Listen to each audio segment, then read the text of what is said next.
సింహరాశి వారికి ఈ పంచగ్రహ కూటమి అనేటువంటిది ఉండేటువంటి దాని వలన సింహరాశి వాళ్లకు బాగలేదు. కాబట్టి మీరు చేసుకోవాల్సినటువంటి పరిహారము ఏమిటి అని గనక అనుకుంటే నవగ్రహ హోమం అనేటువంటిది అవసరము, చేసుకుంటే మేలు. ఎందుకంటే అన్ని గ్రహాలకు ఒక్కసారి హోమము చేసుకున్న వాళ్ళు అవుతారు. అక్కడ పంచగ్రహాలు ఉన్నాయి కాబట్టి మనకు ఇబ్బందికరము చేస్తున్నాయి. కాబట్టి ఒకవేళ మాకు అంత శక్తి లేదు, మేము అలా చెయ్యలేము అని అనుకునేటువంటి వాళ్ళు సహజముగా రామాలయము వెళ్ళి రామాలయములో గోధుమలు మామూలుగా 1.25 కిలో గోధుమలు అక్కడ ఉన్నటువంటి బ్రాహ్మలకు అయ్యగారులకు దానము ఇచ్చి ఎంతో కొంత దక్షిణ పెట్టి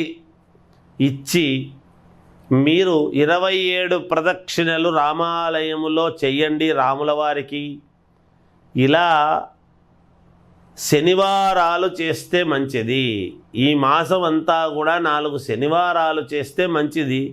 లేదు మీ సౌకర్యాన్ని బట్టి 2 శనివారాలు చేసినా సంతోషమే. కొంతలో కొంతవరకు మేలు జరుగుతుంది గాక.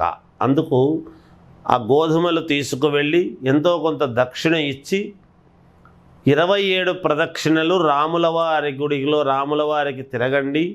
తప్పకుండా మీకు జయము కలుగుతుంది. ఈ దోషము పరిహారం అనేటువంటిది అయ్యేదానికి అవకాశాలు ఎక్కువగా ఉన్నాయి. జయోస్తు.